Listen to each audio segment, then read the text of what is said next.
Bismillahirrahmanirrahim. Assalamualaikum warahmatullahi wabarakatuh.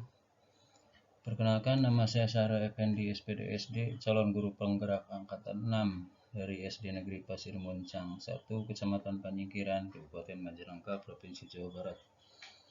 Pada kesempatan ini, sebagai salah satu tugas dari demonstrasi kontekstual, saya akan menjelaskan secara singkat filosofi pemikiran Ki Hajar Dewantara dalam dunia pendidikan.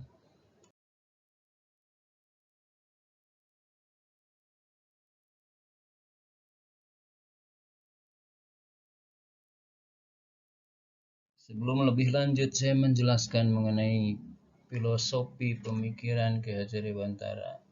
Saya akan bacakan sedikit sejarah singkat Ki Hajar Dewantara, yang mana Ki Hajar Dewantara lahir dengan nama Raden Mas Hurwardi Suryaningrat dan lahir pada hari Kamis tanggal 2 Mei 1889 di Yogyakarta.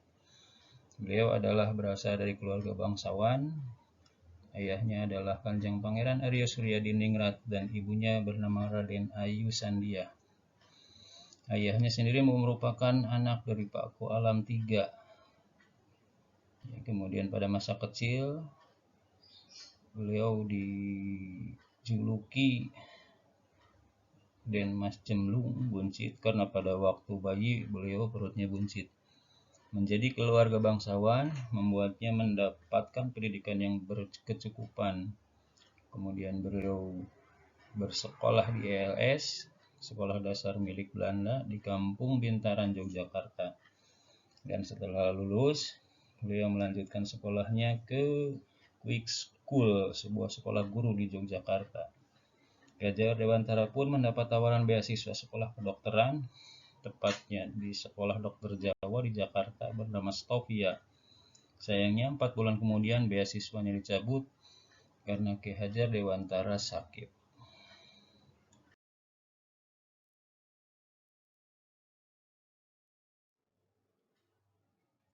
Ada 3 pemikiran filosofis Ki Hajar Dewantara dalam dunia pendidikan. Yang pertama adalah teologi pendidikan. Teologi pendidikan itu sendiri ada 3 buah. Yang pertama adalah Ingarso Sung Tulodo.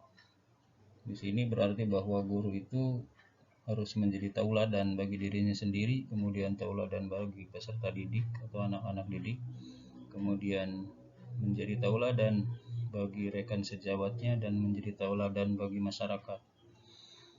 Kemudian yang kedua adalah Ing Madyo Mangunkarso. Berarti bahwa guru itu harus membangun semangat ya, bagi peserta didik khususnya dan umumnya, bagi dirinya sendiri dan bagi rekan sejawat serta bagi masyarakat. Kemudian Tuturi Handayani, di sini berarti bahwa guru itu berada di belakang dalam memberikan dorongan untuk kemajuan pembelajaran, kemudian dorongan untuk kemajuan dan perubahan tingkah laku bagi peserta didik. Pemikiran filosofis Ki Hajar Dewantara yang kedua adalah bahwa menuntun anak mencapai kodrat. Di sini berarti bahwa pendidikan hanya sebagai tuntunan di dalam hidup tumbuh kembangnya anak-anak. Artinya hidup tumbuh anak-anak berada di luar kecakapan kita sebagai pendidik. Nah, di sini sebagai guru atau sebagai pendidik, guru hanya bertugas atau hanya melaksanakan tugas sebagai penuntun ya, bagi anak-anak didik, karena anak-anak didik itu sendiri mempunyai karakter, mempunyai sifat bawaan, dan mempunyai hal-hal yang internal dalam diri anak, sehingga para peserta didik atau guru hanya memberikan tuntunan di dalam hidup tumbuh kembangnya anak. Jadi itulah artinya bahwa hidup tumbuh kembangnya anak berada di luar kecakapan sebagai guru.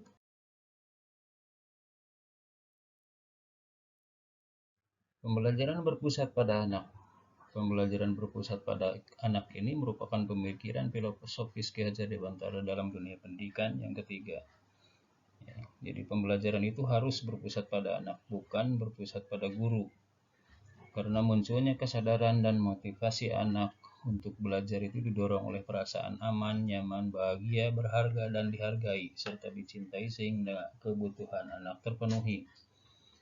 Jika semua guru melaksanakan pembelajaran yang berpusat pada anak, kemudian kebutuhan anak juga terpenuhi, merasa dihargai, maka tingkat kebahagiaan para peserta didik akan terpenuhi, yang mana pada akhirnya muncullah kesadaran dari anak untuk belajar, kemudian tumbuhnya juga motivasi pada anak untuk belajar, yang pada akhirnya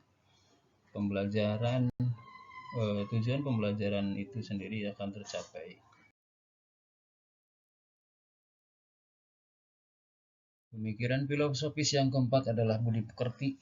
Budi pekerti atau watak atau karakter adalah perpaduan antara gerak pikir, perasaan, dan kehendak, sehingga menimbulkan tenaga. Dapat pula berarti perpaduan antara cipta atau kognitif, kemudian karsa atau afektif, dan karya atau psikomotor.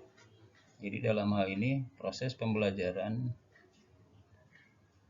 harus menekankan kepada budi pekerti, sehingga salah satu tujuan pendidikan nasional yaitu menjadikan manusia Indonesia menjadi manusia yang bertakwa kepada Tuhan Yang Maha Esa dan mempunyai karakter yang bagus, budi pekerti yang baik akan tercapai.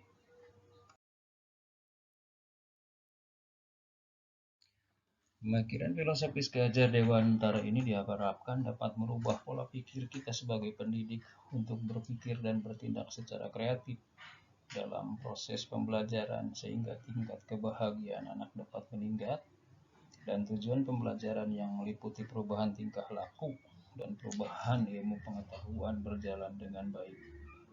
Untuk diri saya sendiri, pemikiran filosofis Ki Hajar Dewantara ini mudah-mudahan dapat membuka pikiran saya, membuka wawasan saya, dan merubah pola pikir saya yang selama ini melaksanakan kegiatan pembelajaran dengan berpusat pada guru akan menjadi pembelajaran atau proses pembelajaran yang berpusat pada anak, sehingga pada akhirnya tujuan pembelajaran itu sendiri akan tercapai dengan baik. Demikian paparan singkat mengenai pemikiran filosofis Ki Hajar Dewantara dalam dunia pendidikan. Mudah-mudahan bermanfaat bagi kita semua, khususnya bagi diri saya sendiri dan umumnya bagi rekan-rekan calon guru penggerak Angkatan 6 Kabupaten Majalengka. Terima kasih.